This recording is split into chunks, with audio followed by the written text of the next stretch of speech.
What's up folks, it's Fuzz here. Welcome back to another FIFA 22 video. It's Monday, which means we've got another custom tactics video. Today we're going to be taking a look at the 4-2-2-2, the 4-2-2 as some people call it. It used to be one of the most meta tactics. It's not quite there anymore. There are a few better tactics and we've covered them in recent weeks, but it's near the end of the game cycle and this is a formation you can definitely have a lot of fun and get like a bit of unique build-up play and a bit of a different play style in there. I think especially at the end of the game cycle going into the new game where we don't know 100% what it's going to be like, it's basically good just to test like these different formations every single week. So if you do enjoy the video, please do leave a thumbs up on it. We greatly appreciate it. Hit that subscribe button if you're around here as well. Also, the channel has been fantastic over this past year and I'm really excited for FIFA 23. This is the team we are using for the gameplay will, or at least should be, this exact team. No more of this mixing the teams I'm describing. And let's jump into the custom tactics. So just to preface as well, it doesn't matter which setting you have this on. I just have to remind this every now and then because people do ask. You can have this as your ultra attack and defensive, ultra defensive. You can have it as your starting balance formation if you manage to line up your team in the exact positions you want them in.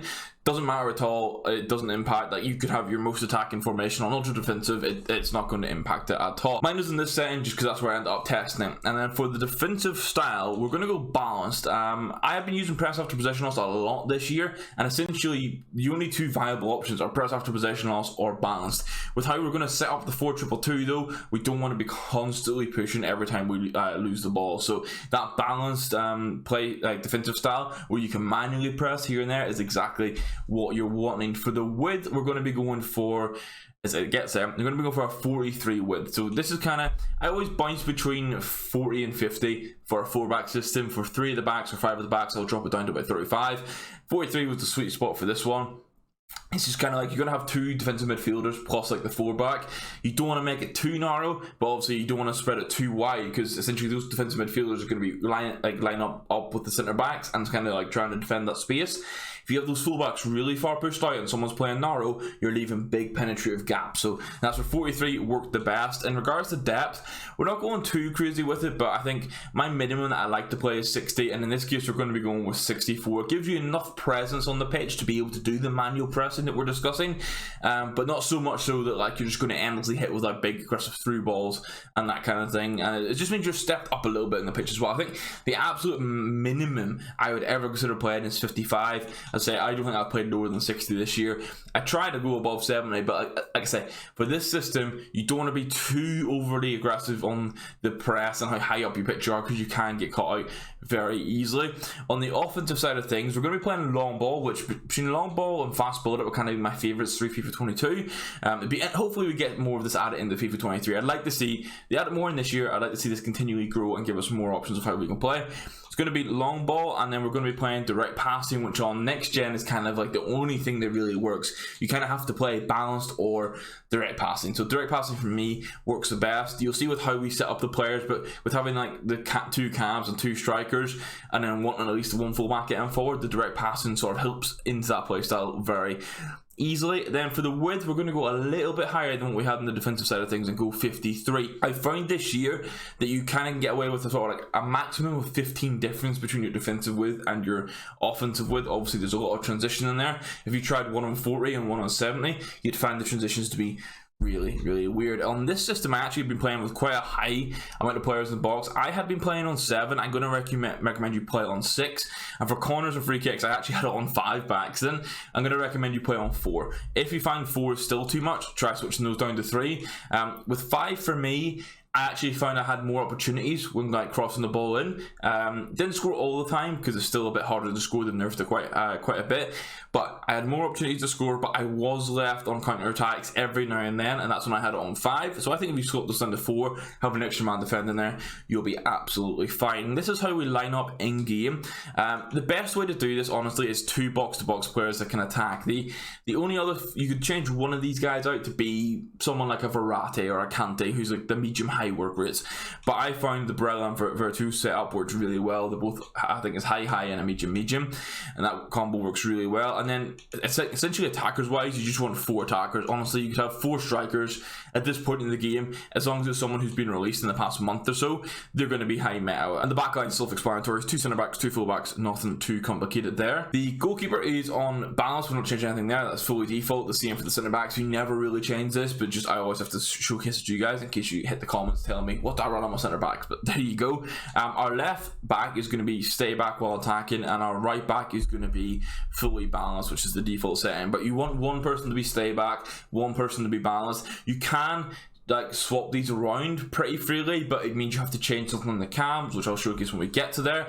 Our left defensive midfielder is going to be our actual like core defensive guy. This is always what I've done. It's just when I first started playing FIFA, I always used the left hand side person as my defensive centre mid, and it always seems to work best. I've tried flipping it. The left hand side seems to be the best one to have on your stay back, or in this case, you drop between defenders with cut passing lanes and cover centre. For defensive midfielder, basically cover centre and cutting passing lanes is always on for me. I would normally use stay back while attacking, but this time I decided to try the drop between defenders because we're not playing a press.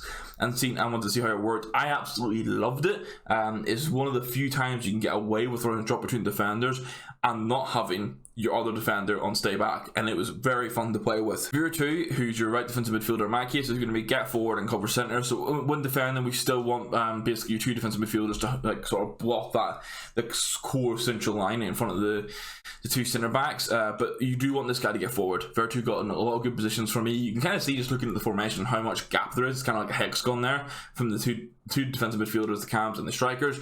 Putting Vera 2 on this get forward means he's going to go in and fill that space, which was absolutely fantastic. The left cam is going to be your aggressive interceptions and get into the box or cross, and this is one of the few times I actually use different tactics on the cams in this system, because your right attacking midfielder is going to be stay forward, get into the box for cross, and free roam.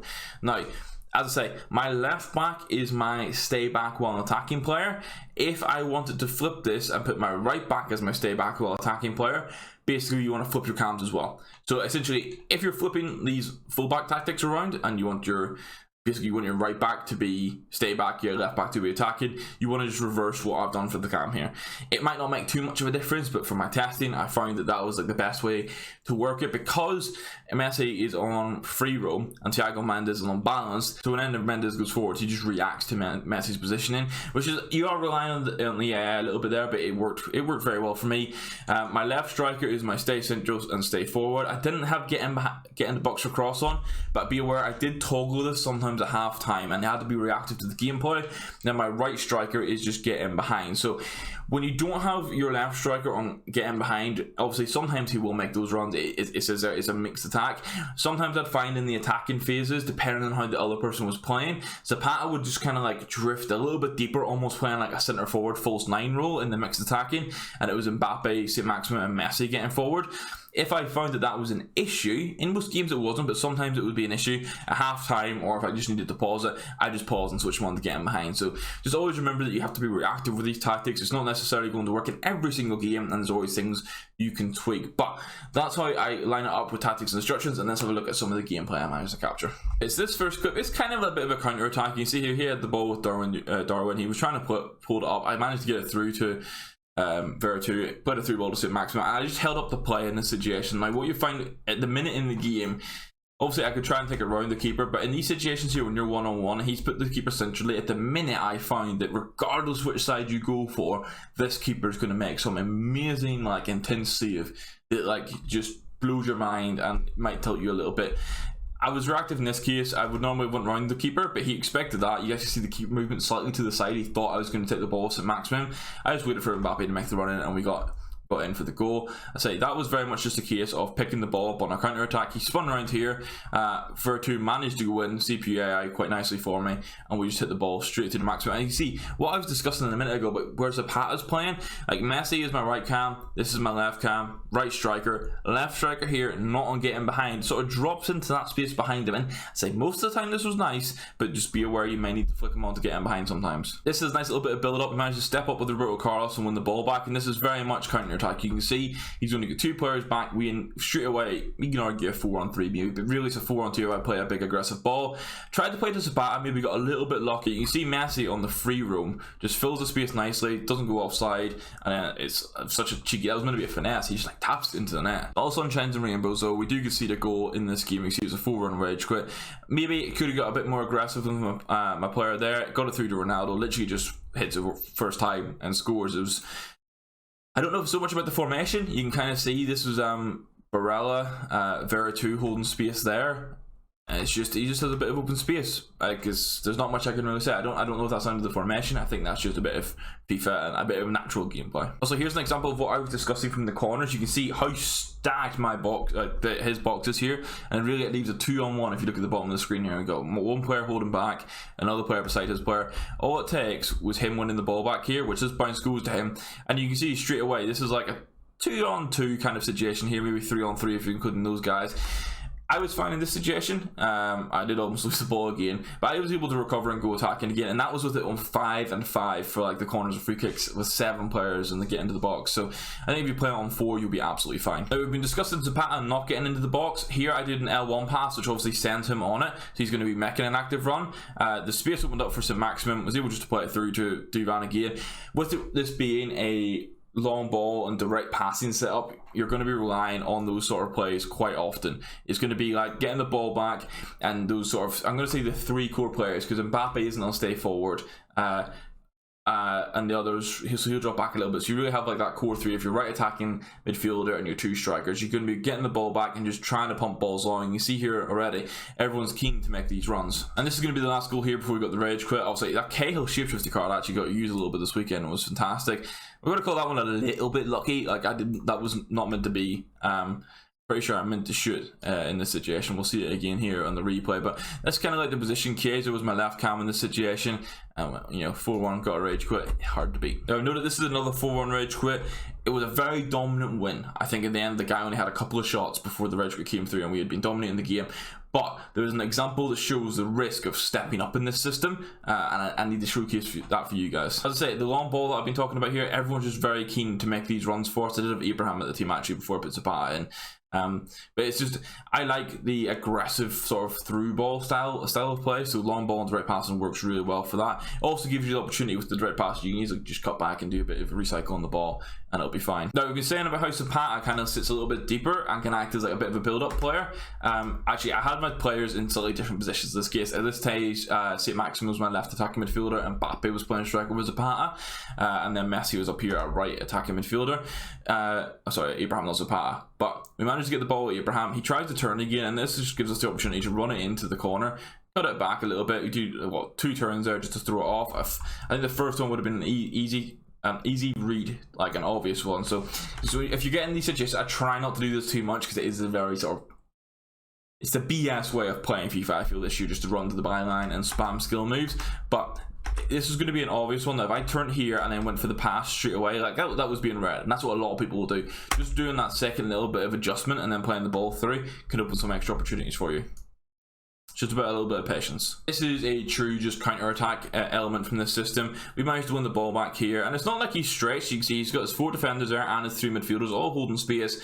We get it to Mendes, we just send Messi on a run, and then again, cause long ball, everyone instantly is going in for the box with these. Abraham's there, you know, he's like, fuck, he's 6'3", 6'4", like he's just won that header every single day. This is the goal though, what I'm saying was stepping up can cause problems, and obviously this is valid in every system, but you can see here, I ran forward with Chiellini, and I was very, very close to winning the ball. And this is where it's kind of like the risk versus reward kind of thing. This system, you can see my 4 players, and it's only one of him, but my other 3 players are nowhere near this. I shouldn't, if I was wise with it, I would have sort of held the sort of position so I can track back. But the ball wasn't there yet, and I knew he was going to have a second to play it. And I thought I could get in with the interception. As you can see, as it progresses here, I knew that if I lost this ball, he was probably going to get through and score. Chiellini just misses it. Barella was here chasing for it, almost got in, and he just did the extra tap with Ginola to create space, and it was a lovely finish. But that is valid with every system in regards to like, don't step up aggressively like that, but particularly in this one. So just be aware of that. Also, I've just realised I lied about not using a different team. I had Atal playing in this team at one point as well. So Atal was playing instead of Vera 2. We had a nice little bit of link up here. Bit lucky, I'll say, that it fell to Mbappe, but also that's a crazy save from Alisson.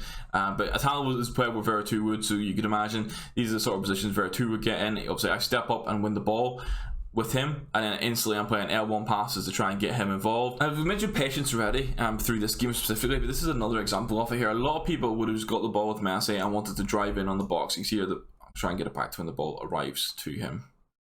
So we're playing it out wide. You sort of see that it almost goes a flat bank of 4, but we get it to Messi here after a little bit of dribbling from Dembele. But instantly people would be like, okay, run to the byline, cross it in, or cut it across and go straight for a finesse. But it was kind of an obvious play, so I wanted to take a little bit more time and do a bit of build up with Thiago Mendes. Just creates a little bit of space. You can see he starts pulling defenders left and right, and if you can tell you're playing someone a bit panicky like this is what you can do, because as soon as you like take a little bit of time with it, they're just gonna like hit every button, panic a little bit. You can see here he's just switching between players, pulling everyone out of position. Like switching to that player and pulling him out of position gave me the space for the goal. I say it was a 4-1 dominant win. It might not have been a rage scratch, he might have played through to the end, but there was nothing else really to show from that game. And this game, it was an 8-2 win, but basically you're going to go through the first half stuff because I'm pretty sure we were 5-1 up. I'll be honest, the first goal was just a bit of Messi magic. This shapeshifter card has been great to play. You can see Vertu here, I'm trying to get him a little bit involved. Messi picks the ball up, I just take that touch and look at that for a finesse. No green time or anything, just straight up went for it. That card is incredible. Hopefully that was helpful for you guys. Let me know in the comments down below what you think about these tactics. If you've tried them, always let me know your results on them. It's great to find out you guys are getting extra wins, climbing rivals, whatever it is. I just absolutely love seeing that feedback. If there's anything you think you should be tweaking about it, or if you've had to tweak something, let me know, because it's obviously everyone has a slightly different playstyle in FIFA. It's not always cookie cutter. I always find that taking these sort of tactics videos, playing with them, figuring out what works for you, and then maybe tweak them a little bit is probably the best way to go about it, because obviously if you've got a completely different playstyle from me, maybe most of it works but a certain element doesn't, tweak that yourself. But obviously give me that feedback down below. Hit that like button if you enjoyed the video, guys. As I said, the support is greatly appreciated. Hit that subscribe button if you're around here. I will catch you in the next video. Thank you very much for watching, and goodbye.